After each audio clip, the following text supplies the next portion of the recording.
Dice la Biblia en Isaías 2, versículo 8 en adelante: además, su tierra está llena de ídolos, y se han arrodillado ante la obra de sus manos y ante lo que fabricaron sus dedos.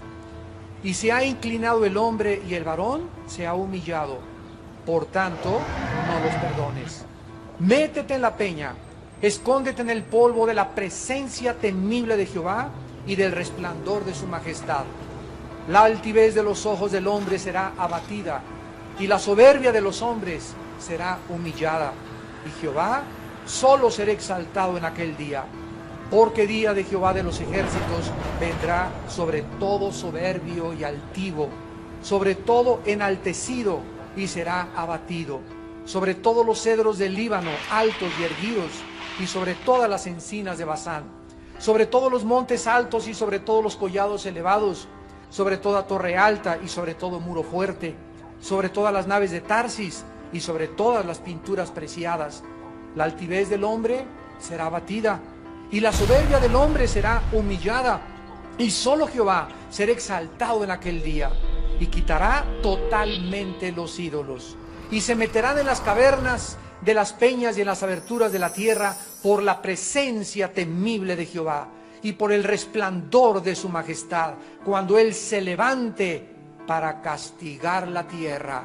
Aquel día arrojará el hombre a los topos y murciélagos sus ídolos de plata y sus ídolos de oro que le hicieron para que adorase, y se meterá en las hendiduras de las rocas y en las cavernas de las peñas por la presencia formidable de Jehová y por el resplandor de su majestad, cuando se levante para castigar la tierra. Dejaos del hombre cuyo aliento está en su nariz, porque ¿de qué es él estimado? Desde el inicio de la creación del universo, Dios tuvo tres opciones en la forma de crear. La primera, no pudo siquiera haber creado nada. O sea, el Padre, el Hijo y el Espíritu Santo hubieran podido seguir sin la participación ni la entrada del tiempo en el universo ni en la dimensión en la que Dios vive, eternamente, sin ángeles, sin querubines, sin absolutamente ninguna criatura más que ellos, simplemente porque Dios no necesita a nada ni a nadie. No necesita ni siquiera de nuestra adoración. Escuchen lo que les acabo de decir. No necesita ni siquiera de nuestras alabanzas. Cuando nosotros alabamos y adoramos a Dios, es para nuestro propio beneficio. Y esto es algo profundo, algo maravilloso, porque Dios es un Dios, ¿verdad?, tan perfecto que no necesita nada. En segundo lugar, Dios pudo haber creado un universo donde no hubiera el mal, donde jamás hubiera una criatura llamada Luzbel haberse revelado, donde no hubiera permitido la entrada de la maldad y la existencia del mal en su universo. Y en tercer lugar, Dios pudo haber creado también, y fue la opción que Él escogió, crear un universo y crear criaturas que deliberada y voluntariamente escogieran las criaturas que Él creó, adorarlo voluntariamente, reconocerlo voluntariamente y rendirse a Él voluntariamente. De estas tres opciones, estoy seguro que muchas personas soberbias intelectualmente hubieran dicho: pues yo, si hubiera sido Dios, no hubiera escogido nada. Bueno, las personas que han optado por la primera opción, la respuesta filosófica es la siguiente: tú nunca podrás comparar la nada con lo algo. Esto fue lo que Job dijo en Job capítulo 3. ¿Por qué mejor no morí en la matriz de mi madre? ¿Para qué nací? ¿Para qué creaste al hombre lleno de sinsabores y lleno de lágrimas? ¿Y para qué? Para todos los sufrimientos que tenemos que atravesar. Nosotros pensamos, al atravesar este valle de sombras y de lágrimas, que hubiera sido mejor no haber nacido, ¿no es cierto? Y es absolutamente lógico. O sea, Dios no se enoja porque tú digas, como Job tampoco jamás Dios vio que se enojó contra él porque le hubiera hecho esas preguntas: ¿por qué? ¿Por qué? ¿Por qué? Porque lo hizo en la actitud y en el espíritu adecuado. Entonces, cuando nosotros preguntamos por qué no nacimos, ¿por qué mejor no creó Dios nada? Porque no podíamos nosotros ni siquiera comparar si hubiera sido mejor no nacer que nacer. La nada con lo algo es una imposibilidad filosófica. En segundo lugar, Si tú dices, si hubiera sido Dios, yo hubiera creado y nunca hubiera permitido que hubiera mal, que siempre estuviéramos en Reino Aventura, siempre en Disneylandia, siempre con palomitas, siempre contentos, sin nadie me robe, sin que nadie crímenes, sin que secuestros, sin rebelión, sin demonios, un mundo maravilloso y precioso, el mundo de las caricaturas. Y este mundo, si así hubiera sido, y si tú hubieras sido Dios, hubiera sido un mundo de robots. Un mundo de criaturas automatizadas, donde todos trabajaran, nada más se les daba la cuerda y actuaran de esa forma en la que ya no podían ellas en sí mismas tener una libertad, porque la libertad, siempre para que haya libertad, implica dos caminos. No puede haber libertad cuando hay solamente un solo camino. Y Dios, en su infinita sabiduría, que sobrepasa nuestros pensamientos y sobrepasa absolutamente nuestros caminos, escogió crear un universo, y en el momento en que Dios decidió que en el universo que Él había creado entrara o se le permitiera la existencia del mal, en ese momento Dios estaba tomando un riesgo. Y cuando aquí los filósofos y los intelectuales, aquí los teólogos, estamos tratando de buscar y cuál es la razón de la existencia del mal y por qué permitió Dios al diablo esto y aquello, los filósofos se quedan en sus filosofías como Jean-Paul Sartre, como Carlos Sagan, como Friedrich Nietzsche, como Ingersoll, como Freud, como Carlos Marx, como Carlos Darwin, que negaron a Dios finalmente. Todos ellos se quedan totalmente en Babel, se quedan en las tinieblas, no entienden nada, porque para poder atravesar el velo que nos cubre, para poder ir más allá de nuestra finitud y la capacidad pensante que Dios nos ha dado, necesitamos que algo de arriba de nosotros nos destape la calabaza y pueda un rayo de luz que no venga de Sócrates, ni de Demóstenes, ni del gurú, ni del Dalai Lama, ni de los líderes religiosos, que no venga de ningún ser humano. Un rayo de luz que venga de aquel que nos hizo, para que Él traspase el entendimiento que tenemos y nos comience a iluminar y nos comience a hacer entender las razones de su creación. El capítulo más profundo que existe en el Nuevo Testamento es Efesios capítulo 1. Es el capítulo más profundo que existe. Y ahí hay un versículo que dice, Dios nos dio a conocer a nosotros, los cristianos, a los santos, el misterio de su voluntad. O sea, que ¿por qué quiere Dios las cosas que quiere y por qué las hizo así? Nadie las va a poder entender más que nosotros. Y aún dentro de nosotros, los que nos llamamos los creyentes, los que han alcanzado la madurez. Porque no todos los que se dicen creyentes ni siquiera todavía entiendan el Evangelio de Juan, menos Ezequiel y menos Apocalipsis. Entonces es importante que nos ubiquemos en esta perspectiva para poder comprender que la existencia del mal, el mal no lo creó Dios. Dios no creó al diablo. Él creó a un querubín protector, Ezequiel 28, Isaías 14, perfecto, maravilloso, con unas cualidades increíbles, lleno de sabiduría, y el diablo se hizo diablo. Dios no lo hizo diablo, Él se hizo diablo en el momento en que rechazó a Dios. La palabra diablo significa el adversario. Se convirtió en el adversario número uno, en el enemigo público número uno del universo. Es lo que significa diablo, el enemigo público número uno del universo. Entonces Dios permite esta entrada, esta rebelión, dicen en Efesios 2 y luego dice también en Romanos, para mostrar, después de que acabe todo esto y que vengan los juicios y que resucitemos en cuerpos nuevos y en cuerpos glorificados, que podamos decir ya con el cuerpo glorificado, voltear para atrás. Mi vida, me morí a los 60 años, me morí a los 70 años, comparado con las glorias que en nosotros se han de manifestar, esos 60 años o 70, 80 años que sufrimos, dice Romanos 8, no son comparables con lo que nos espera. Será simplemente, como dijo un día la Madre Teresa, como haber pasado solo una mala noche en un hotel, comparado con 20 años de vivir en el Hotel Princess de Acapulco. Así que esa es la comparación que la Biblia nos hace para mostrar en los siglos venideros las abundantes riquezas de su gloria para con nosotros en Cristo Jesús. Entonces, en el tiempo que existe, que es el cosmos que ahorita tenemos, que es finito, y que un día para Dios son 1000 años y 1000 años para un día, porque para Dios no existe el tiempo, para nosotros se nos hace ya, Dios, sácame de este cascarón. ¿Qué es la muerte para el cristiano? La muerte es nuestra liberación. Estamos ahorita aprisionados. Tu alma y tu espíritu, mi alma y mi espíritu están dentro de una cárcel que se llama el cuerpo. Aquí estamos prisioneros dentro de nuestro cuerpo. ¿Por qué estamos prisioneros? Porque nuestra alma no puede salir, nuestro espíritu no puede salir más que a través de la oración.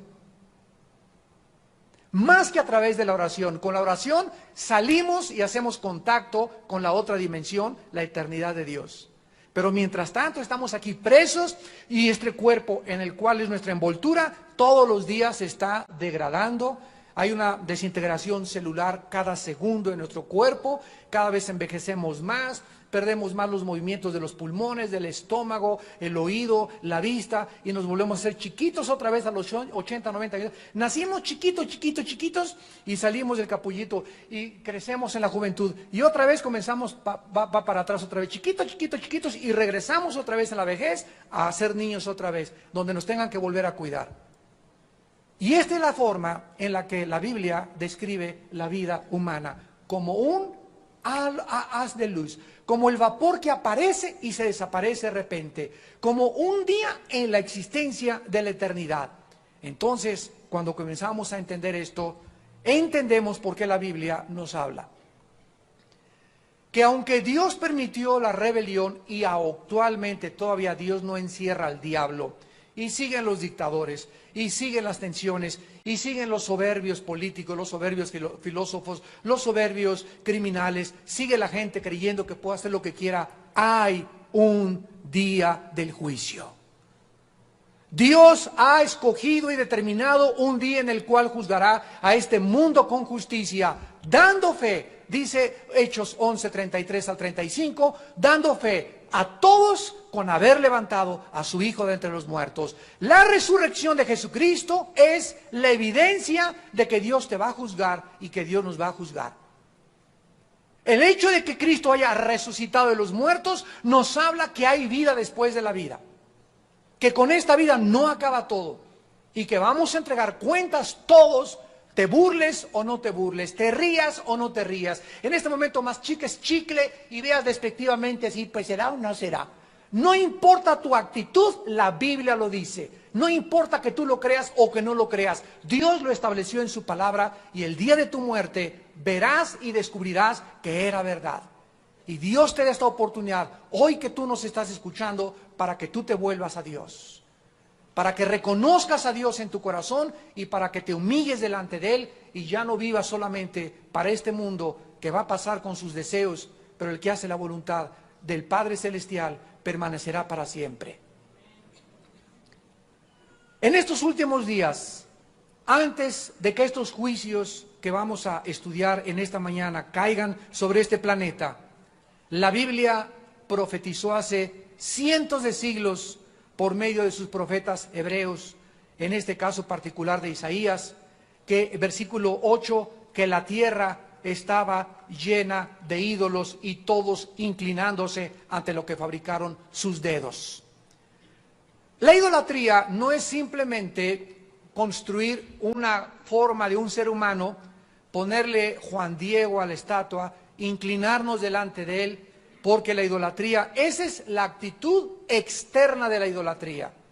Hay muchas personas que nos escuchan en esta mañana que no se inclinan ante ninguna estatua, ante ningún ídolo, sin embargo, dentro de su corazón no se inclinan ante Dios.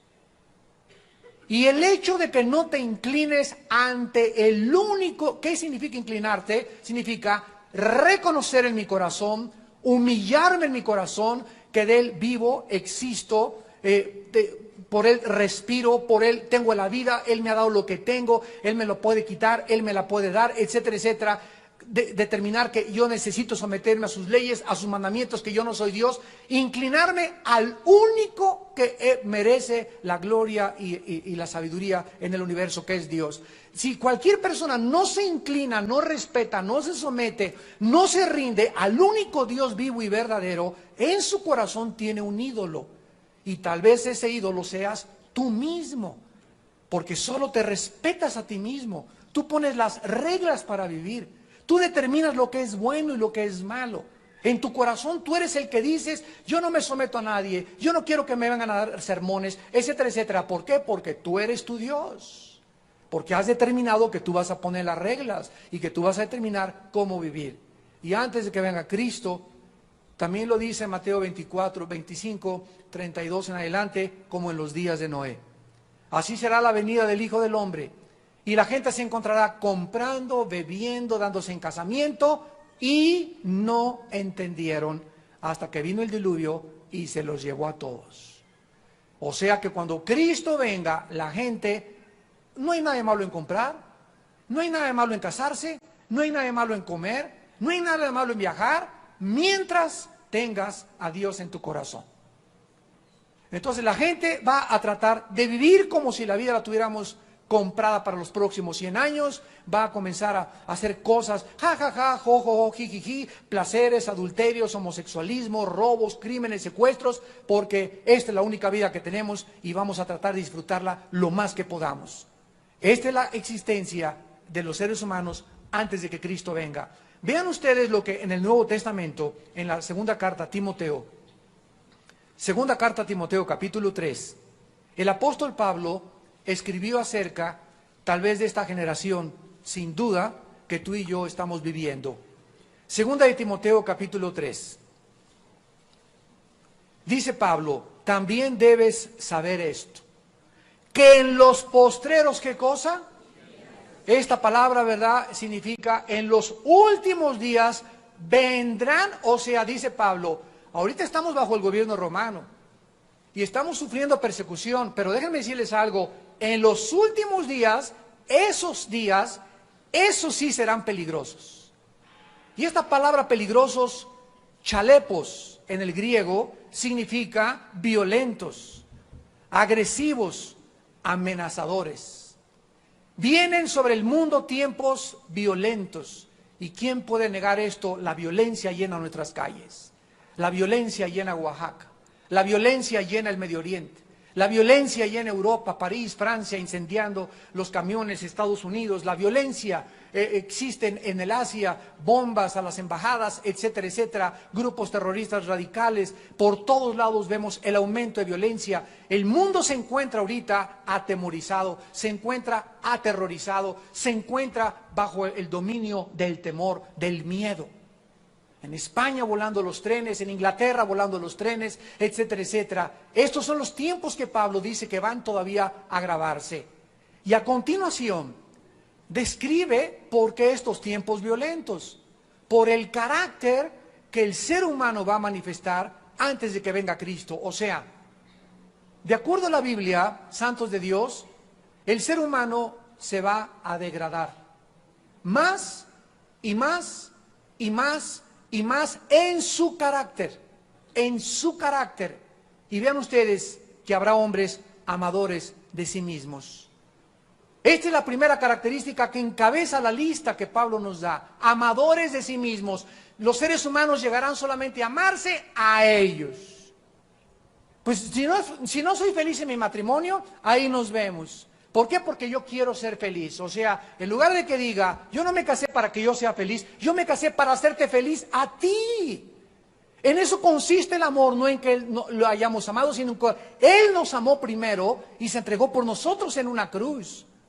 El que no ama no ha conocido a Dios, porque Dios es amor. Ahora los divorcios son, ¿verdad? Los niños, bueno, ahí nos repartimos con el juez, y a ver a quién le toca a Pepito y a ver a quién toca a Carmelita. Amadores de sí mismas, amadoras, solamente piensan en ellos. Es una generación de seres humanos que solo piensan en sus intereses. Los gobernantes llegan a un puesto político y solamente piensan en ellos, en sus intereses, en su imperio, en lo que van a sacar cuando salgan. Es lo único que gobierna sus pensamientos. Hombres amadores de sí mismos. Hombres que se pasan una hora en el espejo, haciéndose caireles. Avaros. La avaricia va a aumentar. Guarda más y más y más y más y más debajo del colchón y más debajo del colchón. Es la única forma de protegerme contra el futuro. Al contrario de lo que la filosofía mundana dice, la Biblia dice, no guardes donde el orín y la polilla corrompe, sino guarda y haz tu tesoro en los cielos, donde el orín y la polilla no corrompen, y será seguro tu tesoro, porque como formes tu corazón, así es tu vida. ¿Quieres de veras asegurarte una vejez? ¿Quieres asegurarte un futuro donde verdaderamente no vayas a padecer problemas económicos? Invierte en el reino de Dios. Todo lo que puedas invertir en el reino de Dios, inviértelo ahora, para que mañana tengas tu cosecha. Hombres avaros, mujeres avaras, vanagloriosos, soberbios, blasfemos, desobedientes a los padres, ya que hijo no se le pone al brinco a su papá y a su mamá, ya que hijo no insulta actualmente a su mamá, ya quiénes son los hijos que ya el fin de semana ya no llegan a dormir a la casa, porque ya es normal. La rebelión contra la autoridad va a aumentar, sin afecto natural, implacables, calumniadores, etcétera, etcétera. Y en 1 Timoteo capítulo 4, antes de segunda, dice el capítulo 4 de 1 Timoteo, el Espíritu dice claramente también que en los postreros tiempos. En los últimos tiempos algunos apostatarán de la fe, no todos, dice algunos, escuchando a espíritus engañadores y a doctrinas de demonios. ¿Cómo comienza uno a salirse del camino? ¿Cómo comienza? Porque apostatar significa salirte del camino de la verdad. ¿Cómo comienza tu vida a comenzar a alejarse de Dios y abandonar a Dios? Cuando comienzas a escuchar otras voces, que no es la voz del Espíritu de Dios. ¿Qué significa esto? Ya tengo 3 o 4 días que no tengo comunión con la palabra de Dios ni con mi Señor en la Biblia.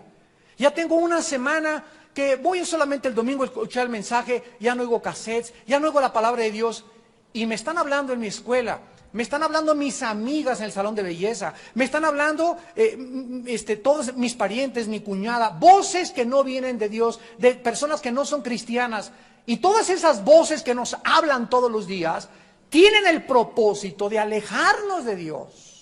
De meterte rollos. Ay, no seas santa. ¿Por qué vas ya tienes 30 años y sigues siendo virgen? Qué tonta y qué bruta eres. A los 30 años ser virgen, para lo que al mundo parece algo inconcebible, incongruente, para Dios es la virtud más grande que una mujer pueda tener, su virginidad. Pero las voces de los filósofos, las voces de las películas, las voces de tus amigos son los espíritus de demonios que estás escuchando y los que van a hacer que te salgas del camino. Escuchando voces, los demonios hablan, no audiblemente, como tampoco Dios habla audiblemente. Dios nos habla a través de la Biblia, el diablo te habla a través de las personas, de tus maestros, de tus amistades, de muchos políticos, etcétera, etcétera. Y tú tienes que aprender a reconocer esa voz de quién viene. Regresamos a Isaías y vemos que en segundo lugar, no solamente la gente estará concentrada en la idolatría, sino que también la gente, dice la Biblia en el versículo 9, se va a encontrar en un punto tan alejada de Dios, como ya lo estamos viendo, que no querrán ya arrepentirse. Y se ha inclinado el hombre, Isaías 2:9, y el varón se ha humillado, o sea, se ha humillado ante sus ídolos, por tanto, no los perdones. Si comparamos esta escritura con Apocalipsis capítulo 9, donde se nos describe el juicio de las trompetas, que ya es la ira de Dios al final de la humanidad, el Espíritu Santo nos describe la condición de la humanidad, tal como lo hizo 750 años antes que Juan, el profeta Isaías. Dice Apocalipsis 9, versículo 20 y 21, y los otros hombres que no fueron muertos por estas plagas, ni aún así, ¿qué cosa? Se arrepintieron de las obras de sus manos, ni dejaron de adorar a los demonios y a las imágenes de oro, de plata, de bronce, de piedra, de madera, las cuales no pueden ver, ni oír, ni andar. y no se arrepintieron. Por segunda vez se pone énfasis. Y no se arrepintieron de sus homicidios, hechicerías, fornicación e hurtos. Esta es la condición del ser humano. Que llega un momento en tu vida donde hay una línea y llegas exactamente a la línea donde ya no te regresas. Ya Dios te habla y te habla y te habla hasta que llegas a una línea que solo el Espíritu Santo conoce, y al llegar a esa línea le dices a Dios: he decidido que por favor no me sigas hablando. ¿Y qué haces? Cruzas la línea del no arrepentimiento. Esta línea fue la que el faraón de Egipto cruzó, y cuando una persona cruza esta línea del no arrepentimiento, Dios a esas personas que Él sabe que ya atravesaron el límite, la frontera, donde no se van a volver a ir, dice en 2 Tesalonicenses, les envía un poder engañoso para que crean la mentira, a fin de que sean condenados todos aquellos que no creyeron a la verdad, sino que se gozaron en la injusticia.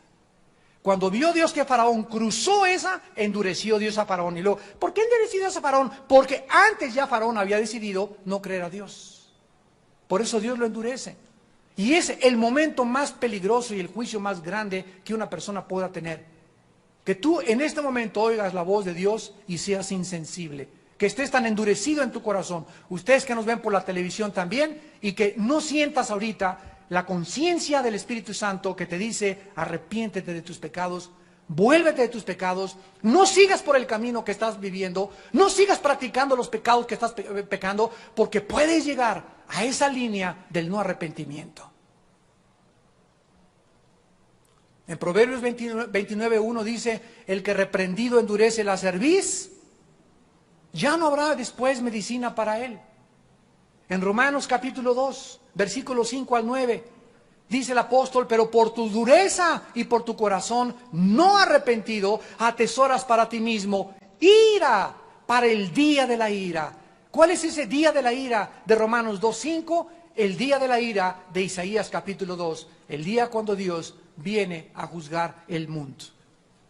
Están atesorando, están amontonando más y más y más ira para ese día y de la revelación del justo juicio de Dios, el cual pagará a cada uno conforme a sus obras. En tercer lugar, dice Isaías, versículo 10, 19 y 21 del capítulo 2, Isaías 2, 10, 19 y 21, que en estos últimos tiempos, antes de Cristo, habrá terror, pánico y las gentes desesperadas por las cosas que acontecerán. Dice el versículo 10, métete en la peña, escóndete en el polvo de la presencia temible de Jehová y del resplandor de su majestad. Ahorita la gente se esconde en las discotecas. Al meterte en una discoteca te estás escondiendo de Dios. Se esconde en los table dance. Se esconde en las cantinas, se esconde con las mujeres, se esconde en una noche ilícita con una mujer que no es tu esposa, con un hombre que no es tu esposo, se esconden en el sexo, se esconden en los tranquilizantes, se esconden en el alcohol, andan buscando huir de Dios.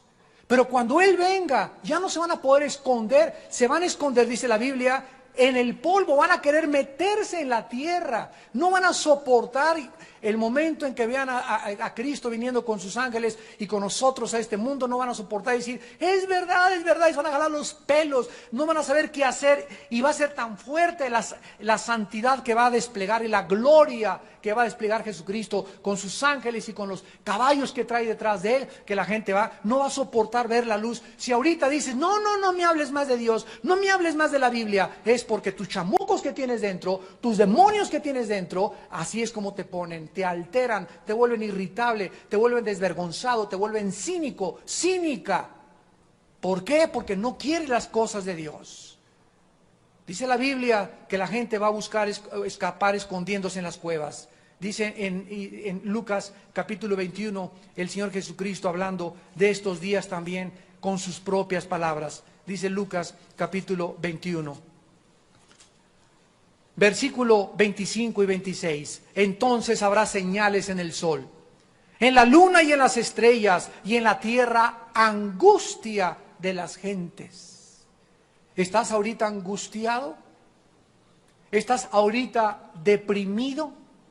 ¿Estás ahorita desesperada? Esto es Disneylandia comparado con lo que viene. Sígame con mucho cuidado. Si ahorita no has podido gobernar un estado dentro de ti de paz, si no has podido gobernar la angustia ahorita en tu vida, la preocupación, el estrés, mi dinero, mi renta, mi herencia, y estás así, y no levantas tus ojos al cielo a aquel que dice, no te dejaré ni te desampararé. Los gentiles buscan todas estas cosas, pero ustedes no, ¿por qué se afanan por su vida? ¿Qué han de comer? ¿Qué han de comprar? ¿Qué han de beber? ¿Qué no ven que los pajarillos que mi Padre los creó y no murió por ellos en la cruz, los alimenta todos los días? Una vez Cristo estaba predicando un sermón tremendo y de repente se acerca un hombre y le dice, Señor, parte mi herencia, ayúdame a partir la herencia con mi hermano. Comenzó a tratar de decirle a Cristo, Señor, ahorita tú tienes tus pensamientos en el cielo, tú estás predicando la palabra de Dios, pero ahorita mis pensamientos no están en lo que tú estás predicando, ahorita mis pensamientos están en mi casa, en mi renta, en mi herencia. ¿Es así tu vida también ahorita que escuchas la palabra de Dios? ¿Cuántos de ustedes están escuchando la palabra de Dios, pero no la están escuchando? Tus pensamientos están en tu novia, están en tu dinero, están en el banco, están en las cosas materiales. Y Dios, dice el Salmo 139, conoce aún desde lejos nuestros pensamientos. Él sabe dónde está tu corazón. Y esa falta de concentrarte en la palabra de Dios, de darle interés a las cosas del reino, es lo que te hace vivir estresado, estresada, angustiado, porque Dios se hace a un lado, porque dice 1 de Pedro capítulo 1, Él guarda con su poder a los que viven por fe. La fe nos guarda mediante el poder de Dios. Deja de creer en Dios, deja de confiar en Dios y ocúpate en pensamientos más materiales que espirituales, y el estrés y la angustia y la úlcera y la enfermedad vendrá a tu vida. Esto es una ley inexorable. El mundo entero será totalmente humillado con la presencia del Señor. Noten ustedes, dice, vamos a acabar aquí en Lucas, habrá señales en el sol, angustia de las gentes, confundidas a causa, yo podría traducir aquí, de los tsunamis. Confundidas a causa del bramido del mar y de las olas. De repente, en un minuto, el tsunami que azotó cerca de Jakarta, allá cerca del Asia, a más de 300,000 personas. Las borró así, como si agarras un pizarrón y borras todo lo que está escrito con un borrador. Así viene la muerte. De repente, 300,000 almas fuera, vámonos allá a la eternidad. Así es como viene la muerte, porque está establecido que muramos una vez y después el juicio. Dice la Biblia, y desfalleciendo los hombres, versículo 26, Lucas 21, 26, desfalleciendo los hombres por el temor y la expectación de las cosas que sobrevendrán en la tierra, porque las potencias de los cielos serán conmovidas. Por si no fuera poco, aparte de los tsunamis, aparte de tu vida estresada, aparte de todas tus angustias y de todas tus preocupaciones, te van a comenzar a caer bolillos en la cabeza. Dice en Apocalipsis 9, granizos de este tamaño que pesan como 25 kilos, por si fuera poco. Y por si fuera poco todavía van a comenzar a moverse, a salirse de sus órbitas los planetas. Y el mundo el mundo que existe en este momento, gracias a Dios que la iglesia ya no va a estar aquí.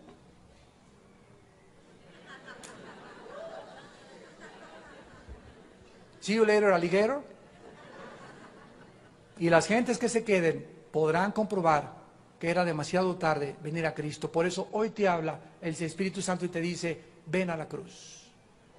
Hoy que tu corazón está preparado, no me desprecies. Hoy que yo te estoy hablando, no endurezcas tu corazón. Ven a la cruz. Hoy es el día aceptable. Hoy es el día de tu decisión. Dice, regresamos a Isaías y dice el capítulo 2, versículo 11, que la característica más grande que el ser humano va a manifestar, la actitud más negativa que el ser humano va a manifestar antes de que Cristo venga es la soberbia. Vean ustedes en el versículo 11. La altivez de los ojos del hombre será abatida, la soberbia será humillada. Versículo 12. Jehová de los ejércitos vendrá sobre todo soberbio y altivo. Versículo 17, la altivez del hombre será abatida, la soberbia de los hombres será humillada, y solo Jehová será exaltado. O sea, antes de que venga Cristo, que ya todo este mundo que estamos viviendo, el siglo XXI, es la preparación, el ser humano le encanta a exaltar al ser humano. Y el único que debe ser exaltado es Dios. Ahorita estamos todos nosotros, ¿verdad?, recibiendo reconocimiento unos de otros. Dice Cristo, por eso no me siguen, porque aman más la gloria que proviene de los hombres que la gloria que proviene de Dios. El ser humano busca desesperadamente que le reconozcan. ¿Qué no saben que yo estoy aquí? ¿Qué no saben? ¿Por qué mandaron a ese misionero? Yo debía haber ido en lugar de ese. ¿Por qué nombraron a ese pastor? Yo era mucho mejor que él. ¿Por qué está cantando que tiene voz de perico de África? Yo debería estar cantando mejor que ella. Y siempre estamos con esa envidia, con ese carácter tan feo y tan ruin, tan despreciable, que impide al Espíritu Santo que se pueda manifestar a través de tu vida o de mi vida. Es horrible cuando nosotros comenzamos a tratar de exaltarnos nosotros. Y es la historia del ser humano. Ayer les decía en el desayuno de el surgimiento del anticristo, desde Caín, que se quiso exaltar, luego la Torre de Babel, hagámonos un nombre, o sea, exaltarnos nosotros, y después los imperios romanos, los asirios, los sumerios, los egipcios, Babilonia, Medo-Persia, Grecia, Roma, y después en el siglo XX, Hitler, Mussolini, Idi Amin, Mao, Hussein, etcétera, etcétera, y actualmente otros presidentes y dictadores que están, ¿qué cosa?, exaltándose. Jesús dijo, los hombres de la tierra y los políticos y los gobernantes se enseñorean de ustedes, pero entre ustedes no debe ser así. Esta es la característica del hombre, autoexaltarse, tratar de sobresalir sobre los demás, tratar de encontrar ese poder, sentarme en la silla presidencial a como dé lugar. ¿Por qué? Porque eso es lo que yo ambiciono. No me importa el pueblo, me importo yo. No me sacrifico yo en lugar de que México avance, no, yo quiero eso. Y eso es lo que Dios odia. Dice en Romanos 3, el que resiste a la autoridad. Cuando Dios nombra en un país a un presidente que es del PRD, que es del PAN, o que es del PRI, o del partido al que tú pertenezcas, te tienes que cuadrar. Porque no hay autoridad. Romanos 13, si no es de Dios, y las que hay por Dios han sido establecidas. Cuando Dios puso a Nerón en el Antiguo Testamento, en la iglesia primitiva, Nerón, los césares romanos que Dios permitió que gobernaran, no encuentras una palabra en la Biblia en contra del gobierno. No dice en la segunda carta de Pedro, en la primera carta de Pedro, cristianos oren para dar un pinochetazo. Dice Pablo, dice Pedro, oren por sus gobernantes. No importa quién esté en la silla, oren por ellos. Esa es la responsabilidad de nosotros. Dejémosle a Dios el control de los corazones de los hombres. Pero una vez que Dios sienta a una persona dentro de una autoridad, en ese momento, aunque no me guste, me tengo que cuadrar, porque tengo que ver detrás a Dios. Y resistir la autoridad es resistir, y dice la Biblia, acarrea juicio el que resista la autoridad. No son palabras mías, son palabras del apóstol Pablo en Romanos 13, del 1 al 6. Y tenemos que entender esto. Dios odia la altivez, Dios odia la soberbia, Dios odia el autoexaltamiento. Y en la advertencia final, en el versículo 22, dice Isaías 2:22. Dejaos del hombre cuyo aliento está en su nariz, porque de qué es el estimado. Después de que estos juicios vienen tan terribles sobre el mundo, todos estos juicios los pueden ustedes oír. Tenemos grabado todo el libro de Apocalipsis. Tenemos 100 conferencias de Apocalipsis en 3 discos MP3, los pueden ustedes conseguir. Ahí detallo claramente los sellos, las trompetas y las copas, con detalle, versículo por versículo. Pero aquí Isaías nos da un panorama general. Dejaos del hombre cuyo aliento está en su nariz. No participemos, no permitamos que ninguna institución humana, llámese filosófica, llámese cultural, que contradiga los principios de la palabra de Dios, ejerzan influencia en nuestra manera de pensar. Colosenses 2:8. Mirad que nadie los engañe por medio de filosofías y de huecas sutilezas conforme a las tradiciones de los hombres, según los rudimentos del mundo y no según Cristo. Mirar significa, ponte abusado cuando vas a una librería y comienzas a hojear a Carlos Sagan, cuando comienzas a hojear a Nietzsche, cuando comienzas a hojear a Freud, cuando comienzas a hojear que los ovnis, cuando comienzas a hojear que los Himalayas, o que el Dalai Lama, etcétera, etcétera. Ten mucho cuidado, inmediatamente, que se prenda. ¿De quién viene esto? ¿Quién escribió esto? ¿Cuál es su origen? No está en la Biblia, no viene de Dios. En ese momento me hago a un lado. Y lo examino como cultura, como conocimiento, ¿verdad? Yo he estudiado a todos los hombres, a Immanuel Kant, me encanta para saber por dónde poder decir, bueno, Kant pensaba esto, Rubinstein pensaba esto, Rousseau pensaba esto. Me ha servido para poder contrarrestar esas filosofías a los estudiantes universitarios. Pero cuando yo vengo y estudiaba esos filósofos o las doctrinas de los mormones o de los testigos de Jehová o el unitarismo o el ocultismo, la santería, no es para quedarme y abrazar esa doctrina, sino para darme cuenta qué mal se encuentra la humanidad. Cuídate de que ningún pensamiento, ninguna filosofía que no tenga su origen en la Biblia pueda permear, pueda diluir, pueda leudar la palabra en tu corazón. Es insanidad mental total confiar en la filosofía de los hombres, en las filosofías humanistas y materialistas, porque el ser humano no es Dios. El ser humano no es el ser supremo de la creación. La filosofía humanista dice, en el principio el hombre creó los cielos y la tierra. Ese es el pensamiento humano. Creemos que podemos saber el origen, creemos que podemos saber quiénes somos, creemos que podemos saber dónde nos dirigimos, creemos que tenemos la capacidad de ser padres, de formar un matrimonio, de gobernar, de las Naciones Unidas, y los problemas que enfrentamos van mucho más allá de la capacidad para poder enfrentarlos y solucionarlos. No somos dioses. Y esto es lo que se nos previene: dejaos del hombre cuyo aliento está en la nariz. Freud de repente, ¡pum!, se quedó ahí seco. Nietzsche se quedó seco de repente, Stalin se quedó seco, Platón de repente se murió y ahí se quedó, y pasaron, y así el aliento se los quitó Dios. ¿Quiénes fueron ellos? Hombres de carne y hueso como tú y como yo, no eran dioses. Ninguno de ellos resucitó, ninguno de ellos fue al cielo, ninguno de ellos nos trajo información para decirnos, este es el camino, esta es la verdad, esta es la vida, más que Jesús. Dejaos del hombre cuyo aliento está en su nariz. No escogimos nosotros cuándo nacer, ni sabemos cuándo vamos a morir. La vida sin Dios es vanidad de vanidades. En esta mañana que Dios te ha hablado acerca de estos juicios que ya han comenzado a caer, yo estoy seguro que ya han comenzado a caer. Todos estos cambios meteorológicos, estos huracanes, este aumento de la temperatura, estos tsunamis, estas cosas que están multiplicándose, terremotos, etcétera, etcétera, son voces de Dios diciéndole a los seres humanos, arrepiéntanse. Quiero que veas que así como en las Torres Gemelas a las 9:05 de la mañana cayeron y murieron casi 3,000 personas que fueron a las torres, se levantaron, mi amor, voy a trabajar a las torres, sí mi amor, adiós, adiós nenes, nos vemos a la 1, los recojo, y se fueron a las Torres Gemelas a trabajar, más de 3,000, casi 4,000 personas. Y esas personas jamás volvieron otra vez a saludar a su esposa, ni a volver a besar a sus hijos. Nunca supieron esas personas, cuando esa mañana se pusieron la corbata, que era el último día de sus vidas. ¿Lo sabes tú? ¿Lo sabes tú? Hoy al salir de tu casa, ¿tú todavía crees que mañana voy a ir?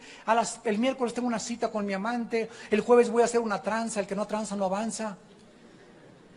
¿Lo sabes tú, alma humana, que me escuchas? Si tal vez hoy es la última vez que Dios te ha hablado, cuando oigas, no endurezcas tu corazón. Ven a Cristo en este momento, arrepiéntete de tus pecados, entrégale tu vida, pídele que tenga misericordia de tu vida, y Él es bueno, perfecto y fiel para perdonarte, no porque lo merezcas ni porque yo lo haya merecido, sino porque su Hijo en la cruz pagó en nuestro lugar. Oremos. Bueno, las personas que han optado por la primera opción, la respuesta filosófica es la siguiente: tú nunca podrás comparar la nada con lo algo. Esto fue lo que Job dijo en Job capítulo 3. ¿por qué mejor no morí en la matriz de mi madre? ¿Para qué nací?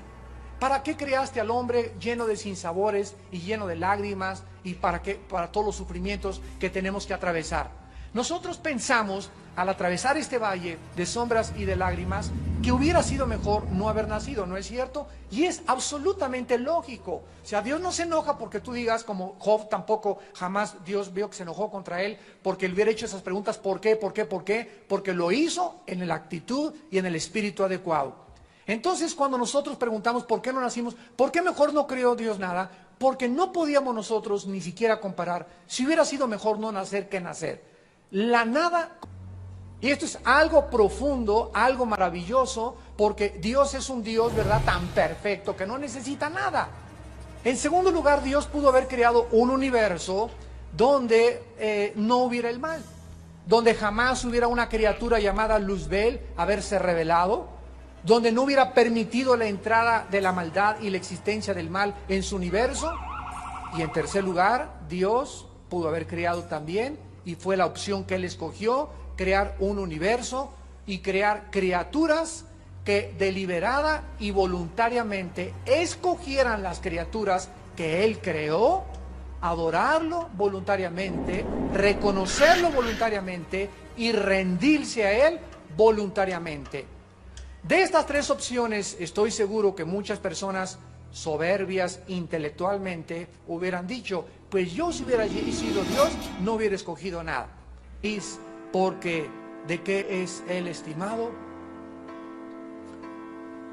Desde el inicio de la creación del universo,